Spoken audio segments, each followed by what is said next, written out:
Pen van चला के देख।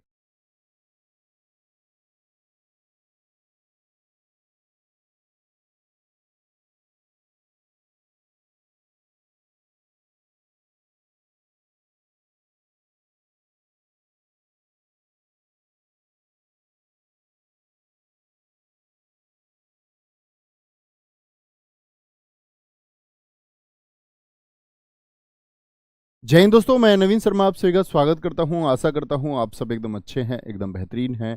एक बार सारे प्यारे दोस्त बताएंगे आप सब कैसे हैं। उम्मीद करूंगा एकदम बेहतरीन होंगे, एकदम शानदार होंगे। और दोस्त, आज हम हिंदी में एक नया अध्याय शुरू करने जा रहे हैं जिसका नाम है समास।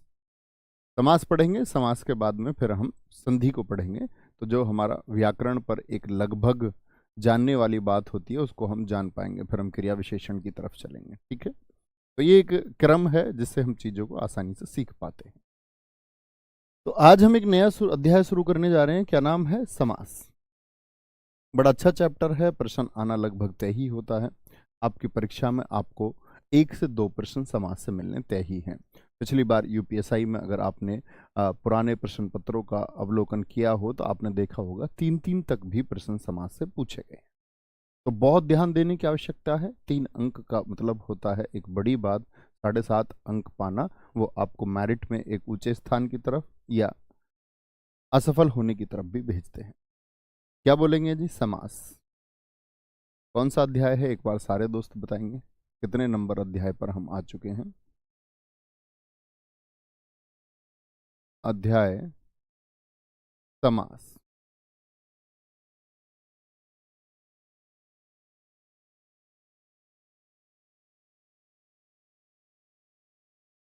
सबसे पहले तो दोस्त समझो समास का अर्थ होता क्या है। मतलब समास हम किसको कहते हैं?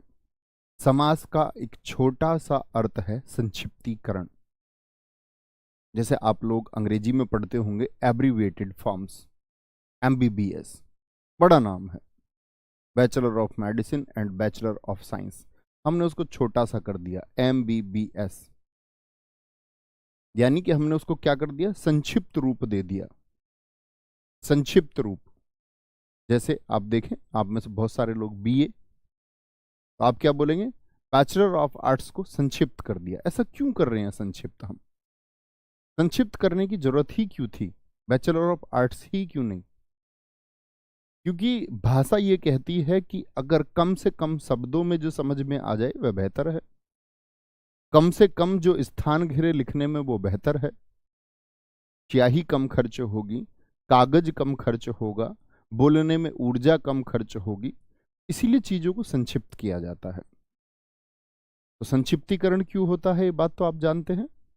एब्रिविएशन क्यों होता है? क्योंकि किसी भी चीज में क्या ऊर्जा, समय, कागज और अन्य चीजें जो इस्तेमाल होती हैं उसको लिखने में, उन सबको बचाने के लिए। ठीक है, तो समास की बात अगर हम करते हैं, समास होता क्या है देखेंगे। समास दरअसल में 2 शब्दों से मिलकर बनता है, और वो 2 शब्द होते हैं आपके कौन कौन से? सम धन आस। सम धन आस। सम का अर्थ हम बोलते पास, नियर, पास, और आस का मतलब बिठाना। तो यानी 2 चीजों का संस्कृत के अर्थ है। 2 चीजों को यदि पास बिठा दिया जाए तो वो क्या हो जाएगा? समास हो जाएगा। जैसे भैया एक बार बताइए कहां पर? जैसे कुछ शब्द लिखता हूं मैं, यहां देखना, उदाहरण के तौर पर हम देखें। पास बिठाना तो समझ में आता है जी। जैसे एक मैंने लिखा उदाहरण के तौर पर अन्न और जल। इसको और छोटा कैसे लिख सकते हो? क्या कुछ कोई बच्चा बता पाएगा? सोचने का प्रयास करना। अन्न और जल को और थोड़ा सा छोटा, क्या इसमें हम जगह बचा सकते हैं इसको और अर्थपूर्ण दे दे? अर्थ में कोई दिक्कत नहीं आनी चाहिए। आगे आएंगे। अन्न और जल हो गया। जैसे कि मैं बोल दूं पथ से भ्रष्ट। पथ से भ्रष्ट। पथ से भ्रष्ट। या मैं कह सकता हूं आपसे विद्या के लिए आल्य, विद्या के लिए आल्य। या मैं आपसे कह सकता हूं घोड़ों की दौड़, घोड़ों की दौड़। इसको और छोटा संक्षिप्त लिख सकते हैं कि नहीं लिख सकते हैं? जैसे मैं आपसे कहूं जल में मग्न, और मैं आपसे चाहूं कि इसको हम और संक्षिप्त मित्र लिख सकते हैं या नहीं। देखेंगे। हमारे कुछ दोस्तों ने लिखा अन्न व जल, ठीक है उनका कहना भी, अन्न व जल। लेकिन कुछ मेरे मित्रों ने जिन्होंने लिखा है अन्न जल, उन्होंने पूर्ण कार्य कर दिया है। यानी कभी भी दो अलग अलग अर्थ देने वाले एक जैसे, जैसे अन्न जल खाने पीने की चीज होगी, खाना पीना हो गया, जैसे खाना और पीना हो गया तो उसको हम कह सकते हैं खाना पीना हो गया। तो इसको योजक चिन्ह से हम जोड़ के लिख देते हैं, सीखेंगे हम धीरे धीरे। ये कौन सा चिन्ह होता है? योजक चिन्ह। दो शब्दों के जोड़ने का काम करता है। कैसे शब्दों को जोड़ेगा? जो एक अर्थ में प्रयोग होते हैं। जैसे मैं बोल दूं भाई और बहन आ रहे हैं, तो हम क्या लिख सकते हैं? भाई बहन आ रहे हैं, एक जैसे अर्थ हो गए। पथ से भ्रष्ट यानी पथ से अलग हो चुका है, तो इसको कह देंगे पथ भ्रष्ट। एक ही शब्द में बोल सकते हैं इसको। पथ भ्रष्ट का अर्थ क्या होगा? पथ से भ्रष्ट हो चुका है। ठीक है। रोग मुक्त बोल सकते हैं, रोग से मुक्त हो चुका है। ऋण मुक्त, ऋण से मुक्त हो चुका है। विद्या के लिए आल्य, विद्या का अपना आल्य तो होता नहीं भाई। जहां पढ़ने गए थे वो विद्या का अपना घर था या विद्या के लिए था? या विद्या के लिए था। जैसे मैं आपसे बात करूं, एक शब्द होता है रसोई घर।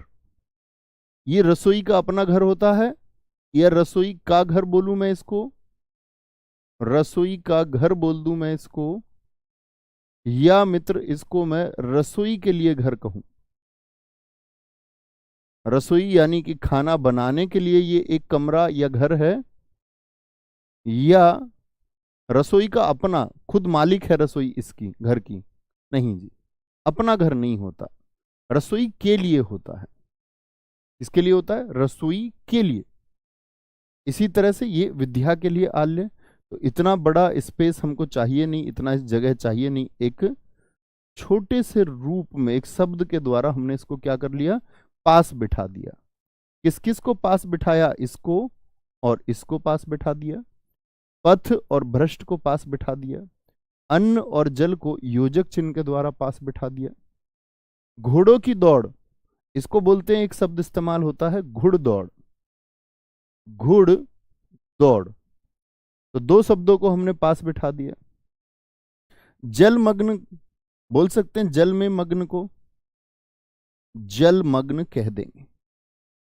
छोटी सी बात मैंने मित्र आपको समझाने का प्रयास किया कि समास का अर्थ होता है चीजों को पास लेके आना।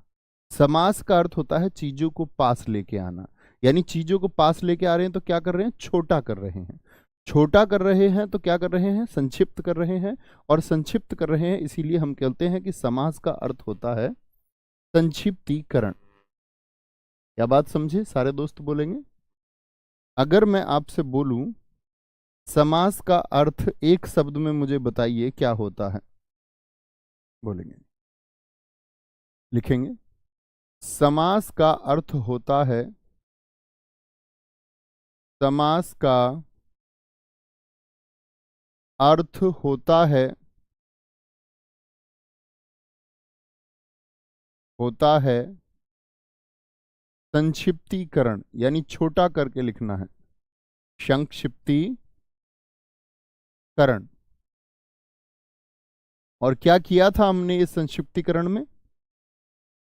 तो आप कहेंगे भैया जो बीच में शब्द आ रहे थे उन सभी को हटा दिया था, उन सभी को हमने हटा दिया था। कोई दिक्कत, कोई परेशानी, कोई भी दिक्कत है?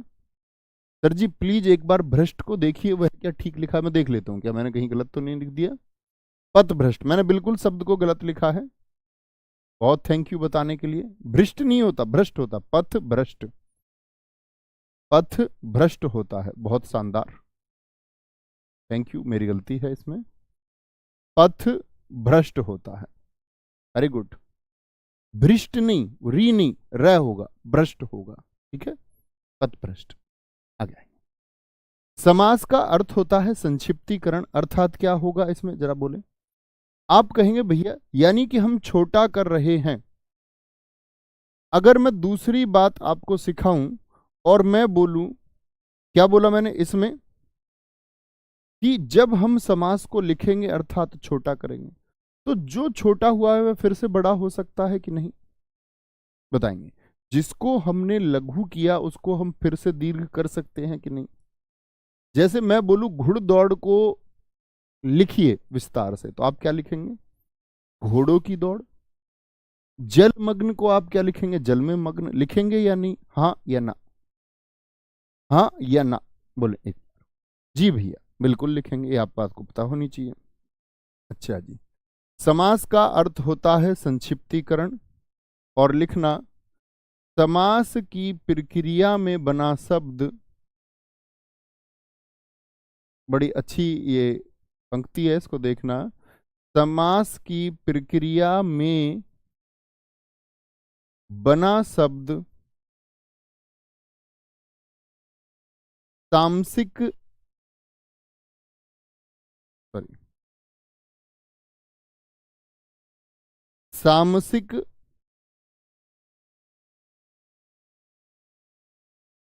तामसिक शब्द कहलाता है। शब्द या सामसिक पद कहलाता है। सामसिक शब्द भी बोल सकते हैं या सामसिक पद भी कह सकते हैं। तामसिक पद कहलाता है। अभी तक हमने जाना कि समास का नाम होता है, समास का अर्थ है संक्षिप्तीकरण। समास से जब कभी भी हम कोई शब्द बना रहे उसको क्या बोलेंगे, सामसिक शब्द। जैसे मैं आपसे एक शब्द लिखता हूं, देखना ध्यान से, ये एक सामसिक शब्द है माखन चोर। आप इसका अर्थ क्या बताएंगे, माखन चोर, बोलो जी, माखन चोर। एक अर्थ बताइए, गलत सही अभी बात ही नहीं है, अध्याय खत्म होने तक गलत या सही सब कुछ जान जाएंगे, हमेशा जान जाओगे। बहुत थैंक यू दीपांशु कुमार जी, ठीक है, बोलेंगे जी। माखन चोर, सर जी घुड़दौड़ को घोड़ों के लिए दौड़ लिख सकते हैं, नहीं दोस्त, घोड़ों के लिए दौड़ नहीं होती, घोड़ों की दौड़ होती है और इंसानों के लिए होती है। वो दौड़ करवाई जाती है इंसानों के आनंद के लिए। या दो घोड़े आपस में भी एक दूसरे का पीछा कर रहे हैं, मान के चलो एक घोड़े पर एक राजा बैठा हुआ, दूसरे पर दूसरा, तो युद्ध के लिए पीछा कर रहे होंगे। तो कभी भी घोड़ों की दौड़ घोड़ों की दौड़ होगी, घोड़ों के लिए नहीं होगी, क्योंकि वो होती तो इंसानों के लिए है। ये आपको सोचना होगा थोड़ा, रटने वाली चीजें अब तक जो की थी मैंने आपसे कहा वो हमेशा खत्म करनी होंगी। क्या बोलेंगे जी, बोलेंगे जी। माखन को बहुत सारे दोस्तों ने लिखा माखन चुराने वाला या माखन को चुराने वाला, बहुत बढ़िया। और भी कुछ अर्थ आपके निकले तो बताना, गलत हो सकते हैं हम, मैं भी गलत हो सकता हूं। माखन को चुराने वाला, ऐसे समझो कि हम सब लोग सीख रहे हैं। माखन को चुराने वाला, यही होता है जी। यानी यहां तो संक्षिप्त था, तो ये तो समास पद हो गया मैंने बोला, और ये इसका विस्तार रूप हो गया माखन को चुराने वाला। जैसे मैं एक शब्द और देता हूं आप लोगों को, एक शब्द ले सकते हैं, हवन सामग्री। हवन सामग्री, इसका अर्थ लिखने का प्रयास कीजिए, हवन सामग्री। गलत सही कुछ भी बस प्रयास कीजिए, जब मैं लिख दूं तो आप समझ जाना कि ये होगा, हम यहां गलती कर रहे थे। घनश्याम, घनश्याम। माखन का चोर, माखन का चोर नहीं होता, कैसे ही हो सकता है, माखन का चोर हो सकता है, मक्खन का चोर। आगे आएंगे, बहुत बढ़िया जी, ठीक है। हवन सामग्री, बहुत सारे दोस्त कहेंगे हवन की सामग्री, हवन की अपनी सामग्री नहीं होती दरअसल में, लिखिए अभी आप जानिए, सीख जाओगे के कब आएगा, के लिए कब आएगा। हवन के लिए होती है। हवन की क्या अपनी होती है? अगर आप बोले हवन की सामग्री, तो कल मैंने आपको क्या बताया? संबंध कारक। संबंध कारक का के की क्या करता है? संबंध जोड़ता है। अगर आप कह देंगे हवन की सामग्री, तो आपने संबंध जोड़ दिया कि हवन की सामग्री है, तो हवन की क्या अपनी सामग्री है वो? बोलेंगे उस सामग्री को तो हम अर्थी पर भी डालते हैं, अंतिम संस्कार में भी डालते हैं, तो वो तो अंतिम संस्कार की भी सामग्री है। वहां क्या हवन होता है? जब दाह संस्कार होता है, अंतिम संस्कार होता है, तब भी हम सामग्री का इस्तेमाल करते हैं। तो हवन की सामग्री नहीं होती, हवन के लिए होती है। हवन के लिए, ठीक है। बोलेंगे जी घन श्याम। घन श्याम क्या होगा? घन के समान,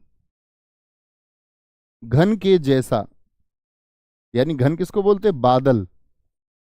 घन के समान श्याम, ठीक है। कोई दिक्कत? एक बच्चे ने कहा जी घन और श्याम नहीं, घन मतलब बादल और श्याम नहीं, घन श्याम उनके सांवले रूप के लिए इस्तेमाल करते हैं। बहुत बढ़िया, बहुत अच्छा। बहुत सारे दोस्तों ने लिखा हमारा घन के समान श्याम, घन के जैसा श्याम। घनी अर्थात बादल के जैसा श्याम। घना रंग के लिए इस्तेमाल होता है, उनके सांवले रंग के लिए इस्तेमाल होता है। कहने की बात है, हम क्या सीख रहे हैं? हम सीख रहे हैं समास की प्रक्रिया में जो शब्द बना वो सामसिक शब्द है, या उसको सामसिक पद भी कहते हैं। और सामसिक पद को ही हम क्या बोलेंगे? यहां पर अगली बात की तरफ चलते हैं। सामसिक सामसिक पद ही समस्त पद कहलाता है। क्या कहलाता है? समस्त पद,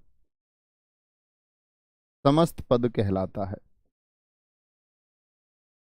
कहलाता है। अब आई सबसे महत्वपूर्ण बात कि जो सामसिक पद है वही समस्त पद है, और समस्त पद, समस्त पद दो पदों से मिलकर बनता है। समस्त पद दो पदों से मिलकर बनता है। कभी आपसे पूछे सामसिक प्रक्रिया में समस्त पद कितने पदों से मिलकर बनता है? 1, 2, 3 या 4? 1, 2, 3 या 4? बोलेंगे एक बार। कितने से जी? 2 से। तो जब दो पदों की बात हमने कर दी कि समस्त पद दो पदों से मिलकर बनता है, ये दो पद कौन कौन से होते हैं, तब हमको ये जानना होता है। तो क्या बात मैंने की कि जो समस्त पद होगा या जो सामसिक पद होगा वो दो पदों से मिलकर बनेगा। और वो दो पद कौन कौन से होंगे? इसमें पहला होगा पूर्व पद। पूर्व पद जिसको हम पहला पद भी कह सकते हैं, पूर्व पद अर्थात पहला पद भी कह सकते हैं। और दूसरा होगा बाद वाला पद, यानी कि उत्तर पद। उत्तर पद जिसको हम बाद वाला पद भी या अंतिम पद भी कह सकते हैं, बाद वाला पद भी कह सकते हैं। छोटी सी बात हमने जानी। बहुत बढ़िया, सौरभ वर्मा जी कहा है कि दो से मिलके बनता। अवनीश कुमार जी कोई अंतर नहीं।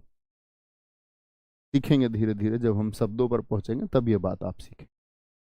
मुझे बताइए, मैंने कहा समस्त पद जो है वो दो पदों से मिलकर बनता है। इसमें एक होता है पूर्व पद और एक होता है आपका उत्तर पद। जैसे एक उदाहरण के रूप में हम देखते हैं राजपुत्र। राजपुत्र से पहले तो इसका आप लोग एक बार अर्थ बोलने का प्रयास कीजिए। राजपुत्र से क्या निकलेगा अर्थ? राजा के लिए पुत्र या राजा का पुत्र?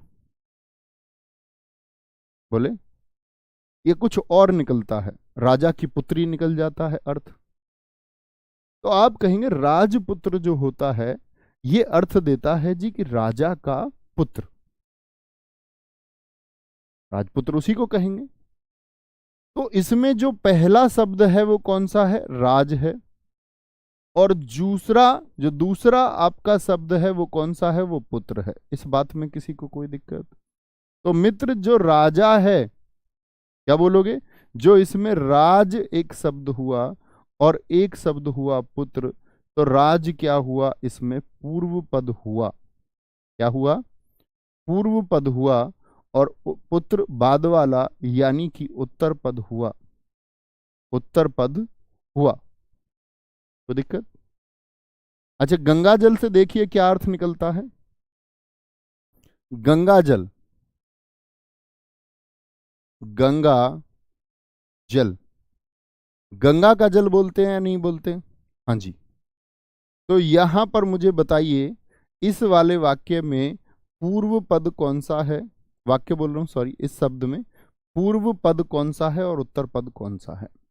अगर आप ये उत्तर देंगे तो मैं समझूंगा पूर्व पद और उत्तर पद के बारे में थोड़ा सा ज्ञान आपको हुआ। पूर्व पद और उत्तर पद। गंगा जल की हम बात करें, गंगा जल की, या कोई भी और शब्द ले लीजिए जो आपकी समझ में आता हो। राजा का पुत्र होगा। बहुत बढ़िया। भैया घन रूपी श्याम हो सकता है ना? बिल्कुल हो सकता है, ये हम सीखेंगे। घन रूपी, रूपी का मतलब के समान ही होता है। बहुत बढ़िया जी, बहुत शानदार। गंगा का जल होता है।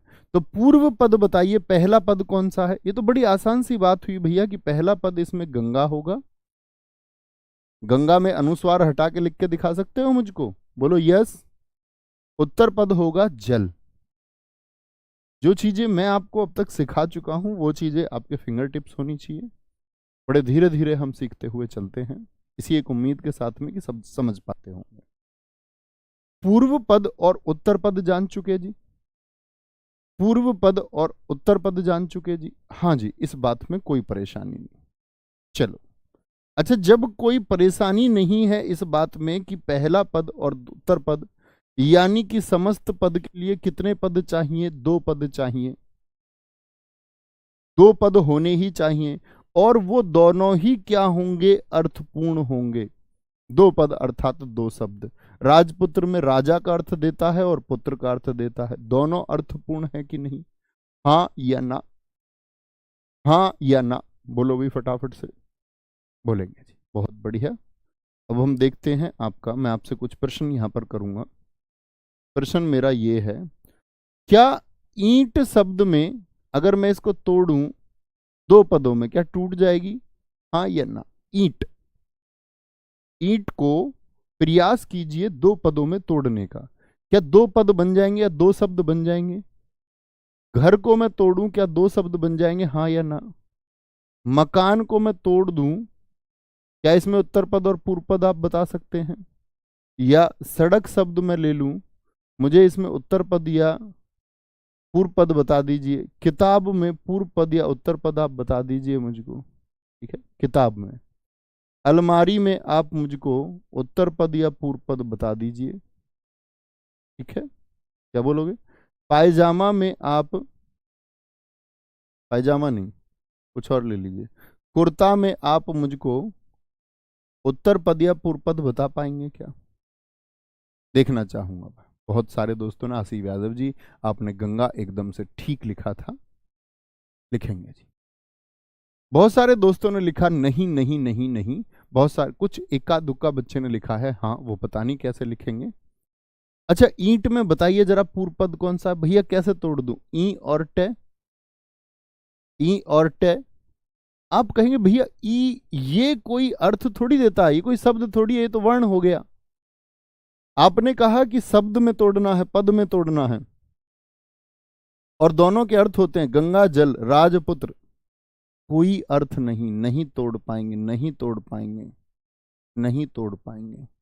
तो याद रख लेना, जिनसे आप 2 अर्थपूर्ण शब्द या पद नहीं बना सकते, ऐसे शब्दों में कभी समास नहीं होगा। तो कभी भी कोई मित्र मुझे मेरा ये प्रश्न करता हुआ ना मिलना चाहिए, भैया जी नल में कौन सा समास होगा। तो मैं आपसे एक प्रश्न पढ़ता हूं कि क्या सभी शब्दों में समास हो, यह जरूरी है? हाँ या ना? क्या जितने भी शब्द हैं, जितने भी शब्द हैं, उन सभी में समास हो ये जरूरी है? आप कहेंगे नहीं। कुछ शब्द ऐसे होते हैं उनमें समास नहीं होता। क्यों नहीं होता समास? क्योंकि समास होने के लिए दो पद चाहिए, पूर्व पद और उत्तर पद, और पूर्व पद और उत्तर पद दोनों अर्थपूर्ण होते हैं। यदि पूर्व पद और उत्तर पद हम नहीं ढूंढ पाते तो समस्त पद नहीं होगा, और समस्त पद नहीं होगा तो समास भी नहीं होगा। समास भी नहीं होगा, ये हम जानेंगे शब्दों में जब हम पढ़ेंगे कि ये रूढ़ शब्द होते हैं। रूढ़ शब्द क्या होते हैं इसको अभी छोड़ दीजिए, यानी जिनको लिंग वचन काल कारक की दृष्टि से तोड़ा ना जा सके वो रूढ़ शब्द होते हैं, ये मैं वहां सिखाऊंगा आपको। तो भैया फिर इन सब को हम क्या कहेंगे? ऐसे शब्दों को हम बोलते हैं, याद रख लेना, ये शब्द असामसिक, यानी कि समास है ही नहीं। ए माने ना, यह शब्द, सॉरी, यह शब्द असामसिक है। ये शब्द असामसिक शब्द हैं। असामसिक मतलब जिनमें समास नहीं होता, असामासिक बोलते हैं जिनमें समास नहीं होता, जैसा कि प्रश्न पूछा भी जा चुका है। क्या बोलेंगे? प्रश्न ऐसे पूछा गया था, 4 विकल्प देता हूं मैं आपको। अभी हम नहीं जानते किसमें कौन सा समास है, तो विकल्प कुछ इस तरह से थे, मैं आपको आगे ही बताता हूं। ये असामसिक शब्द हैं, ये तो लिख ही चुके हैं। प्रश्न कुछ इस तरह था आपका, ठीक है, यूपीएसआई में नहीं था, पूछा था निम्नलिखित में से असामसिक शब्द कौन सा है, या असामसिक पद कौन सा है? निम्नलिखित में असामसिक शब्द कौन सा है, या असामसिक शब्द छांटिए। कैसे जी? ऑप्शन एक था आपका भला बुरा। भला बुरा मतलब मुझे सामसिक यह शब्द याद है, अभी प्रश्न तो मुझे पूर्ण याद नहीं है कि क्या है। दूसरा आपका, दूसरा भला बुरा हो गया।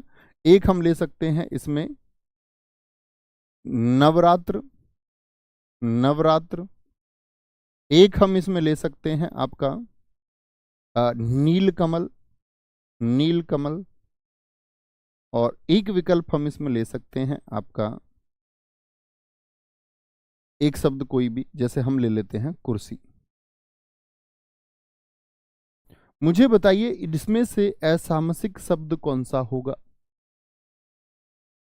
बोले तो आप कहेंगे भला बुरा, भला और बुरा। नवरात्र नवरातों का समूह, नव यानी कि एक पद नौ हो गया। नवरत्न होता है, जैसे नवरत्न, नव नौ को दर्शाता है। नवरात्र अभी गए हैं, नवरात्र। भला बुरा दो हो गए, नीला कमल दो पद हो गए। यानी कि समस्त पद अगर है तो ही समास है, और अगर समस्त पद यानी कि दो समास नहीं है, क्या बोलेंगे? तो आप कहेंगे भैया ये आपका असामसिक शब्द हो गया, क्योंकि very good, very good, very good, very good. तो क्या बोल देंगे भैया, ये तीनों के तीनों जो हैं ये हमारे सामासिक पद हैं। कैसे हैं? सामासिक पद हो जाएंगे। और ये कैसा हो जाएगा? असामासिक पद हो जाएगा। असामासिक पद हो जाएगा। असामासिक पद, सॉरी यहां पर लिखेंगे असामासिक। असामासिक पद, ऐसी गलतियां हम कई बार करते हैं अपने लेखन में, जैसे मैंने भी ऊपर ऐसी गलतियां की हैं सामासिक पद लिखते समय, असामसिक पद लिखते समय। आपको ऐसी गलती नहीं करनी। अब आप ऊपर देखिए आपने कैसा लिखा है। हमने लिखा है सामसिक और असामसिक। होता क्या है सामासिक और असामासिक, ये हम वर्तनी में सीखेंगे। अभी आप थोड़ा सा जान लीजिए। जैसे कभी भी हम इक लगाएं, जैसे समाज में मैं इक लगा दूं, हालांकि इसके 3 ही नियम हैं, बड़े छोटे हैं, तीनों ही बता देता हूं। कभी भी आप इक लगाओ ना, तो अगर आगे आपका ए है, यहां पर देखिए से में क्या होता है, मैंने आपको बताया था, अगर हम इसका वर्ण विच्छेद करें तो से धन ए होगा। होगा भाई साहब? तो यानी यदि ए है तो आ हो जाता है, ए का हो जाता है आ, यानी समाज का क्या हो जाएगा, से का हो जाएगा आ। हो गया, बाकी कुछ छेड़ना नहीं है। माजिक, सामाजिक हो जाएगा। कोई दिक्कत? जैसे आप मुझे सप्ताह का करके दिखाइए एक बार, अपनी कॉपी के किनारे पर आप कीजिए सप्ताह। हम एक बार गलती करेंगे और उससे फिर सीखेंगे। सप्ताह धन इक, गलती करने में कभी शर्माना नहीं है। सप्ताह धन इक, बोले जरा एक बार। तो आप कहेंगे भैया यहां इक जोड़ा हमने, जैसे यहां में एक, ये गलत कभी शब्द नहीं लिखने, और परीक्षा में बहुत बार आता है। मैंने भी गुरुजी गलत लिखा था, अर्जुन सिंह जी, मैंने स्वयं गलत लिखा है ऊपर, उसीलिए तो इसको सीख रहे हैं कि हम इसको गलत लिखते हैं। आ गया सप्ताह धन इक, तो क्या बोलेंगे आप लोग कि भैया यहां पर शुरुआत में से है, तो से में ए होगा, तो क्या बन जाएगा? आप कहेंगे भैया ये बन जाएगा साप्ताहिक। समझिए जी। और भी अन्य शब्द आप सोचिए जिसमें ए का आ हो जाता हो। तो कहने का मतलब है जब इक लगेगा तो ए का आ हो जाता है। ऐसे ही यदि कहीं पर आपका ई और दीर्घ ई होंगे शुरुआत में, तो वो मित्र आपका अय में पहुंच जाते हैं, अय में। और कहीं पर ऊ होगा, ऊ पहुंच जाएगा औ में। ये तीन ही नियम है इस इक को लगाने के, और पूरी हिंदी भाषा में तीन के अलावा अन्य कोई नियम है नहीं। देखें जी जरा ध्यान से।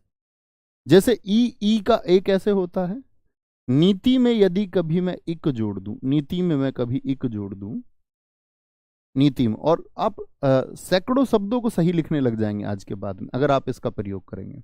नीति का होगा आपका, मैंने बोला ई का क्या हो जाएगा, अय हो जाएगा, तो नैतिक हो जाता है, नैतिक, नैतिक। जैसे विज्ञान शब्द है, वह में शुरुआत में क्या है, ई है। विज्ञान में मैं यदि इक जोड़ूं, आप भी सोच लीजिए ना बहुत सारे शब्द ऐसे, और लिख लेना, बाद में लिख लेना सोच सोच के। इन तीन नियमों के अलावा आप पाएंगे कि कोई और शब्द मिल ही नहीं रहा है। वैज्ञानिक होगा, क्या होगा, वैज्ञानिक होगा। एक दोस्त ने हमारे ने बहुत अच्छा लिखा है, वर्ष में यदि मैं इक जोड़ूं तो वह में ए होगा ना, वार्षिक हो जाएगा, वार्षिक। प्रशासन में जी इक जोड़े प्रशासनिक हो जाएगा, बहुत अच्छा लिखा है आपने भी। व्यवहार में इक जोड़ूं तो व्यावहारिक हो जाएगा। ये हमारा वर्तनी का पार्ट है, लेकिन अभी चल रहा था तो जान लेते हैं। ऊ कभी आए तो ओ हो जाएगा। जैसे भूगोल, भय के साथ में यहां पर क्या है, अब ये मत कहने लगना जी यहां तो भय है, पहले वर्ण के साथ में स्वर देखना है, पहले वर्ण के साथ में स्वर देखना। यहां पर ई है, यहां पर ई है, यहां पर क्या है, पे नहीं है वर्ण, तो इसके साथ स्वर क्या होगा, ए। ए कैसे होगा वो मैं आपको ऊपर बता चुका। भूगोल में मैं इक जोड़ूं तो क्या होगा, तो आप कहेंगे ऊ का, भैया आपने बताया जो जहां पर ऊ है वहां ओ हो जाएगा और गोलिक हो जाएगा, भौगोलिक। जैसे आप एक शब्द पढ़ते होंगे उद्योग का, उद्योग का क्या हो जाता है, ऊ बन जाता है औ, क्या हो जाएगा, औद्योगिक बन जाता है। क्या बोलेंगे, तो क्या बोलेंगे, भूगोल का इक करके भौगोलिक, उद्योग का इक औद्योगिक, विज्ञान का इक जोड़े तो अब इसको क्या बोले, विज्ञान या विज्ञान, तो विज्ञान होता है। ये मैं आपको बता चुका, लेकिन हमारे प्रयोग में नहीं आता है वो। विज्ञान धन इक वैज्ञानिक होता है, नीति धन इक नैतिक होता है, सप्ताह धन इक साप्ताहिक होता है, और समाज धन इक सामाजिक। तीन ही है, बहुत बढ़िया। कोई दिक्कत, कोई परेशानी इस बात में? एक बच्चे ने कहा जी नीलक्रम में तो कमनधार्य समास होगा। अभी तो हम बात ही नहीं कर रहे हैं कौन सा समास होगा, अभी तो हमको भेद जाने। बात समझे? अभी इतना जान पाए कि समास होने के लिए दो पद होने जरूरी हैं, और मित्र वो दो पद होंगे, पूर्व पद और उत्तर पद। कोई दिक्कत, कोई परेशानी इस बात में? कोई परेशानी नहीं होनी चाहिए। यदि दो पद नहीं है, यदि दो पद नहीं है तो क्या कहेंगे भैया, तब वह असामसिक हो जाएगा। क्या हो जाएगा, असामसिक हो जाएगा। इतनी बात में किसी को कोई समस्या, कोई परेशानी? ठीक है जी, हम जान गए। अब आता है एक नाम लिखिए, समास विग्रह क्या होता है। समास विग्रह क्या बोलेंगे जी? समास विग्रह होता क्या है? तो हम कहेंगे जी समास विग्रह होता है, जो हमने संक्षिप्त कर लिया था ना, किसी संक्षिप्त शब्द से, संक्षिप्त बोलते हैं इसको, क्योंकि जो छा होता है ये हमने जाना था किससे बनता है, का धन स से, वर्णमाला में जाना था। तो इसको हमेशा ध्वनि भी कैसे निकलती, कशा की, कशा, क्षण कशप्त, ये सही होता है, संक्षिप्त होता है। क्या बोलोगे? किसी संक्षिप्त पद का या किसी संक्षिप्त पद को पूर्ण विस्तार से लिख देना। पूर्ण विस्तार से, पूर्ण विस्तार से मतलब क्या, कि उसमें जो अव्यय शामिल हो और तथा या योजक चिन्ह शामिल हो। अव्यय हो गया, उसमें कोई योजक हो सकता है, या कोई अगर बात करें विभक्ति हो सकती है, में, पर, ये सब आदि को, आदि को नहीं, सॉरी, आदि को नहीं, किसी संक्षिप्त पद को पूर्ण विस्तार से, पूर्ण विस्तार यानी अव्यक योजक विभक्ति लिख देना, पूर्ण विस्तार से लिख देना, ये बनेगा सही। जैसे मैंने आपको बहुत सारे लिखवाए, एक मैं बोल देता हूं आप लोगों के लिए। जैसे मैं बोल दूं क्या, एक शब्द ले सकते हैं, एक शब्द है सप्ताह। सप्ताह ये संक्षिप्त है। सप्ताह का अर्थ क्या होता है? तो क्या बात पहुंची कि जो समस्त पद है उसको विस्तार से लिख देना। तो सप्ताह ये समस्त पद है, इसमें सप्ताह 7 और दिन का समूह आ रहा है। तो क्या बोलोगे? इसको विस्तार से लिख दिया, तो विस्तार से लिख दिया तो बनेगा 7 दिनों का समूह। अर्थात क्या बात समझे? समस्त पद को विस्तार से लिख देना ही समास विग्रह कहलाता है। तो मित्र, मैं कभी आपसे कहूंगा कि विग्रह कीजिए, इसका मतलब आपको उसका अर्थ बताना है। जैसे एक हमारे मित्र ने लिखा चंद्रमुख, चंद्रमुख को विस्तार से लिखिए। तो इसमें 2 समस्त पद हैं, 2 पद हैं, कौन कौन से? चंद्रमा और चेहरा यानी मुख। तो चंद्रमुख बोल रहे हैं तो क्या है बोलोगे? तुलना की जा रही है जी, चंद्रमा के समान, चंद्रमा के जैसा भी लिख सकते हैं, चंद्रमा के जैसा मुख, चंद्रमा के जैसा मुख। बहुत सारे दोस्तों ने लिखा 7 दिनों का समूह, 7 दिनों का समूह, धर्मेंद्र चौहान जी, सुमित गिरी। तो भाई साहब, समास विग्रह जाने, समास विग्रह क्या होता है? समास विग्रह में किसी को कोई परेशानी हुई? सर प्रधान पद और आपका गौण पद क्या होते, उनको भी जानेंगे, ठीक है? शुक्रिया सर। लेक्चर खत्म होने के बाद वीडियो थोड़ा जल्दी अपलोड कराया जाए। मित्र, वो उसका खुद का प्रोसेसिंग टाइम होता है एप्लीकेशन का, हम चाह के भी कुछ नहीं कर सकते। एप्लीकेशन का अपना इनबिल्ट टाइम है वो, है ना? चलो जी। सप्ताह 7 दिनों का समूह, चंद्रमुख, चंद्रमा के समान मुख। तो विग्रह क्या होगा? बहुत बढ़िया, राज सिंह कह रहे हैं पीतांबर। क्या बोलोगे? पीतांबर उन्होंने लिखा है। पीतांबर का मतलब क्या होता? पीत माने पीला, अंबर माने वस्त्र। क्या बोलोगे? पीले हैं जो वस्त्र, पीले हैं जो वस्त्र, ठीक है? पीले हैं जो वस्त्र, बहुत बढ़िया, बहुत शानदार। बहुत सारे दोस्तों को मैं देख पा रहा हूँ, कमल नयन बहुत अच्छा लिख पा रहे हैं, यानी कुछ बच्चे जानते हैं, जो नहीं जानते उनको परेशान नहीं होना, बस सीखते रहना है। तो विग्रह में कोई परेशानी, समास की परिभाषा जान गए, संक्षिप्त करना। मैंने बताया कि भाई साहब समास में होगा क्या, कि चीजों को संक्षिप्त करेंगे। पद कितने होंगे? समस्त पद होंगे। समस्त पद होने के लिए 2 पद होने जरूरी है, पूर्व पद और उत्तर पद। अगर पूर्व पद और उत्तर पद नहीं है तो फिर समास भी नहीं है। कभी भी आपसे कोई पूछ ले मेज में कौन सा समास है, तो आप बोलना मेज में समास नहीं है, वो असामासिक शब्द है। सामसिक नहीं, सामासिक। समझ गए ना? आ क्यों लगाएंगे? सामाजिक नहीं, सामाजिक। इसीलिए तुमको सिखाना था, इसीलिए बार बार बोला भी है। चलो सीखे तो अच्छी बात है। यहां पर आते हैं अब, और हम लिखेंगे अब समास के बारे में हमको क्या पढ़ना है। परीक्षा में ये सब तो पूछा ही जाता है। बहुत बढ़िया जी, बहुत सारे दोस्त लिखने लग गए हैं। लिखेंगे हिंदी भाषा के अनुसार,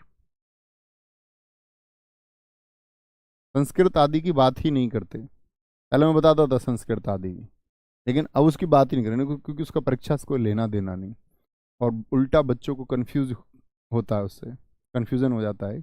हिंदी भाषा के अनुसार, हिंदी भाषा के अनुसार समास के 6 भेद होते हैं। समास के 6 भेद होते हैं। बाकी चीजें मैं आपको बताऊंगा किसमें कौन सा पद प्रधान होता है, कर्म के आधार पर किस प्रकार समास भेद होते हैं। पहले हम समास को जानेंगे, फिर बाद में कि पदों की प्रधानता के अनुसार 4 होते हैं। ये सब चीजें हम अंत में करेंगे, क्योंकि पहले करके मैं इसको पढ़ा के पहले देख चुका हूं। बच्चे फिर उसी में अटके रहते हैं, उनका अध्याय पर ध्यान नहीं होता। तो पहले समास को सीखेंगे और फिर अंत में एक बात जानेंगे, सिर्फ 5 मिनट में, कि कैसे कैसे हमने बांटा था, क्योंकि उस समय आपको एक क्लैरिफिकेशन रहेगा। जैसे मैं अभी बोल दूं कि किसी समास में उत्तर पद प्रधान होता है और मैं नाम लिखा दूं, तो जब तक आप उस समास को नहीं जान जाएंगे तब तक आपको उसमें कोई एक विशेषता हासिल नहीं होगी। आगे आएंगे। क्या बोलोगे? हिंदी भाषा के अनुसार समास के 6 भेद होते हैं। कौन कौन से भेद हमको पढ़ने हैं? पहला भेद हम पढ़ेंगे इसमें आपका द्विगु। दिगु नहीं बोलना कोई भी, द्विगु। ये वह है, द्विगु। क्या बोलते हैं इसको? ये वह है, ऐसा भी बोल सकते हैं इसको। दे इसमें आधा होता है और वह क्या होता है? पूरा होता है, द्विगु। एक तो हम पढ़ेंगे इसमें पहला आपका द्विगु समास, द्विगु समास। दूसरा हम इसमें पढ़ेंगे दोस्त आपका कर्मधारय समास, कर्मधारय समास। उसके भेद भी पढ़ेंगे। कर्मधारय समास के 4 भेद होते हैं, उनको भी हम पढ़ेंगे। तीसरा हम पढ़ेंगे आपका इसमें द्वंद्व समास। द्वंद्व, द्वंद्व नहीं बोलना, द्वंद्व ऐसे बोलेंगे। दे आधा, वे पूरा, द्वंद्व। क्या बोलोगे? फिर दे आधा और वे पूरा, द्वंद्व होता है, द्वंद्व समास। ऐसे लिख दें द्वंद्व को, हाँ एकदम ठीक होगा। ठीक है, इसके 3 भेद होंगे, वो भी हम जानेंगे। चौथा हम पढ़ेंगे इसमें अव्ययी भाव समास। अव्ययी भाव समास बड़ा अच्छा है। यहां पर मैं आपको थोड़ा सा उपसर्ग समझाऊंगा और फिर उपसर्ग अध्याय तो पूर्ण रूप से पढ़ेंगे ही। पांचवा आपका होगा, पांचवा नहीं, बहुब्री से पहले हमको जानना होगा तत्पुरुष को। तत्पुरुष समास, इसमें जो हमने कारक अध्याय पढ़ा था उसका बड़ा अच्छा प्रयोग होगा। मैं आपसे पूछूंगा उस समय कि आपसे अधिकरण में क्या पहचान होती है, तो आप कहेंगे में और पर, यहां बड़ा प्रयोग होगा। तत्पुरुष समास। छठा आपका ये होगा बहुब्री समास। सर जी हिस्ट्री कब से शुरू होगी? हिस्ट्री अभी शुरू होगी। मेरी वो क्लास 2 जगह चलनी है, आपके बैच में भी एक जगह, और अभी वहाँ उस स्पेस में कोई और क्लास चल रही है। हिस्ट्री की क्लास को आप परीक्षा की दृष्टि से तो ना करो तो अच्छा है। अगर ये है कि बिल्कुल भी इतिहास नहीं पढ़ा है और इंटरेस्ट रखते हैं थोड़ा बहुत जानने का, तो उसके लिए क्लास कर लें, क्योंकि इतिहास से आपको आपकी परीक्षा में लगभग मैं कह सकता हूँ 2 से 3 प्रश्न मिलेंगे। 2 से 3 प्रश्न मिलेंगे, और 2 से 3 प्रश्नों को हम महीनों नहीं पढ़ सकते। मान के चलो यहाँ 40 अंकों के लिए तो हम कह रहे दिसंबर तक पढ़ेंगे, तो 2 अंकों के लिए कितना पढ़ना चाहिए? तो क्या ये निश्चित हो जाता है कि कम समय में पढ़ें 2 अंक निश्चित हो जाएंगे? हाँ, मैं आपसे वादा करता हूं कि हम लिमिटेड क्लास लेंगे इतिहास की, मुश्किल से 20 कक्षाएं, शायद 20। ठीक है, या 25 भी हो सकती हैं। ठीक है, उसमें मैं आपको क्या करूंगा कि जो आपके पढ़ने लिखने की चीज़ें होती हैं मैं पीडीएफ आपको प्रोवाइड कर दूंगा पहले, कि हम ये पढ़ेंगे आगे आने वाले दिनों में, इसकी पीडीएफ ये रही। जिन दोस्तों को नोट्स बनाने में क्लास में समझने के लिए आ जाना, और जिसको ना जरूरत हो समझने की, जो जानते हो इतिहास को तो कोई दिक्कत ही नहीं है। चलो कोई दिक्कत, कोई परेशानी बोलेंगे जी। यहाँ तक की बात में कोई दिक्कत, गुरुजी घर से दूर रहता हूँ और अकेलापन महसूस होता है, तो कौन सी अलग बात होगी इसमें? परेशान होने की क्या बात है? मन और दिमाग अशांत महसूस करता है। अगर आप अकेला महसूस कर रहे हैं तो इसमें परेशान होने की क्या बात है? अच्छा, दो हो जाने पर खुशी किस बात की है? कि आपसे कुछ जुड़ गया, आप लोगों के बीच में है, परिवार के बीच में, खुशी की बात है, तो खुशी हो क्यों रहे हैं? खुश होने की बात है क्या? आप कहेंगे जी वहां हम बात करते हैं, चीत करते हैं, सब लोग आपस में चर्चा करते हैं, हंसी करते हैं, मजाक करते हैं, तो यानी कि आप उनसे कनेक्ट हो रहे हैं। तो अकेलेपन में भी आप किसी एक चीज से कनेक्ट हो सकते हैं और खुश हो सकते हैं। अब वो कनेक्ट होने की चीज क्या होगी? सबसे बेहतरीन चीज मैं कहता हूं अकेले रहने वाले, क्योंकि मैंने ये अनुभव किया है, मैं अकेले रहा हूं काफी समय तक, बंद कमरे जैसी स्थिति में। मतलब ऐसे नहीं कि बंद कर लिया गेट, मतलब बाहर भी गया, ज्यादातर कमरे में रहा हूं अकेले जब मैं मुखर्जी नगर रहा हूं। तो अकेले में आप कनेक्ट हो जाइए दोस्त नॉलेज से, अपना अध्ययन कीजिए, रिसर्च कीजिए, किसी चीज़ों को, किन्हीं चीज़ों को जानने का प्रयास कीजिए, अपने मस्तिष्क पर जो अंधविश्वास की परतें चढ़ी हुई हैं उनको उतारने का प्रयास कीजिए, नॉलेज से कनेक्ट खुद को कर दो, और आप देखोगे अशांत नहीं, आप जिज्ञासु हो जाएंगे, बहुत बेहतरीन हो जाएंगे। जो भी दोस्त अध्ययन करते हैं खुद का समय अध्ययन पे लगाओ, उससे ज़्यादा ताकतवर चीज़ कोई है नहीं। When you move towards the knowledge it's makes a bigger changes, बहुत बड़े परिवर्तन आपके अंदर आएंगे जब आप ज्ञान की तरफ जाएंगे। तो खुद को वहां जोड़ दीजिए। ठीक है, तो ध्यान रखिए, कल हम इन सब समासों को पढ़ना शुरू करेंगे। लगभग 2 कक्षाएं हमारी और होंगी, द्विगु, कर्मधारय और द्वंद्व, 3 ये, और शायद ऐसा भी हो सकता है तो बड़ा चैप्टर है, शायद 4 कक्षाएं भी हो जाए, देखेंगे, चलाते रहेंगे। जहां तक भी भागने की जरूरत है नहीं, काफी समय हमारे पास है। दिक्कत तब होती है परीक्षा के लिए 1 या 1.5 महीना, 2 महीना बचा हो। ख्याल रखिए अपना बहुत सारा। जय हिंद, जय भारत, जय मां सरस्वती। थैंक यू, नमस्ते, मिलते हैं कल।